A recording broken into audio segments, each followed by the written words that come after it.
Acts chapter 23. Paul, looking steadfastly at the council, said, Brothers, I have lived before God in all good conscience until today. The high priest, Ananias, commanded those who stood by him to strike him on the mouth.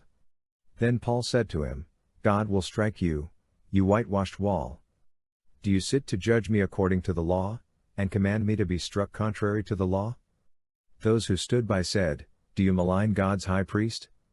Paul said, I didn't know, brothers, that he was high priest. For it is written, You shall not speak evil of a ruler of your people.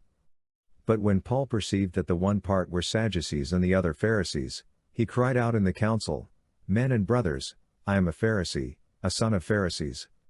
Concerning the hope and resurrection of the dead I am being judged.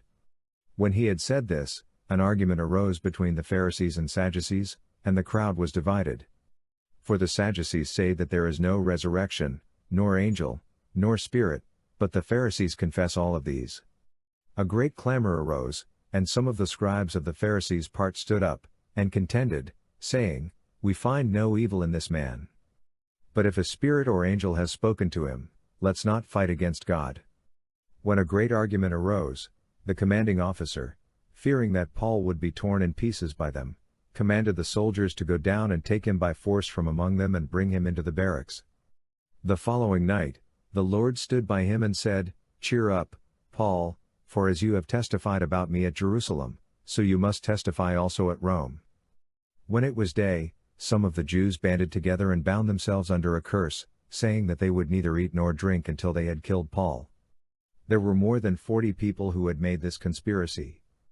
They came to the chief priests and the elders, and said, We have bound ourselves under a great curse to taste nothing until we have killed Paul. Now therefore, you with the council inform the commanding officer that he should bring him down to you tomorrow, as though you were going to judge his case more exactly. We are ready to kill him before he comes near.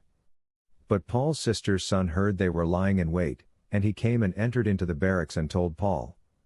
Paul summoned one of the centurions and said, Bring this young man to the commanding officer, for he has something to tell him.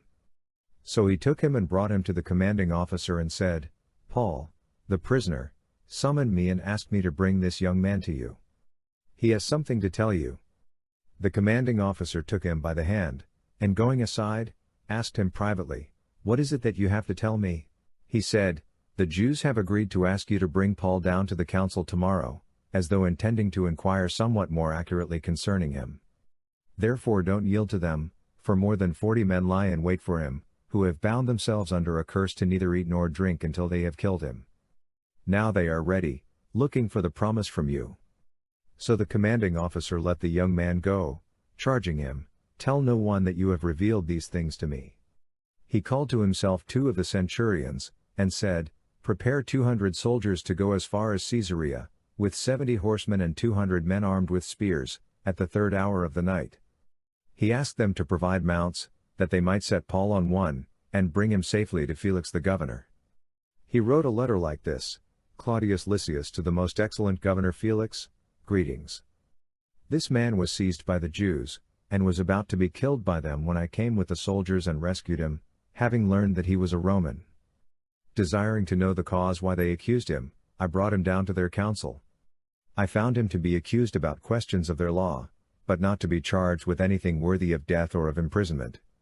When I was told that the Jews lay in wait for the man, I sent him to you immediately, charging his accusers also to bring their accusations against him before you. Farewell. So the soldiers, carrying out their orders, took Paul and brought him by night to Antipatris. But on the next day they left the horsemen to go with him, and returned to the barracks. When they came to Caesarea and delivered the letter to the governor, they also presented Paul to him. When the governor had read it, he asked what province he was from. When he understood that he was from Cilicia, he said, I will hear you fully when your accusers also arrive. He commanded that he be kept in Herod's palace.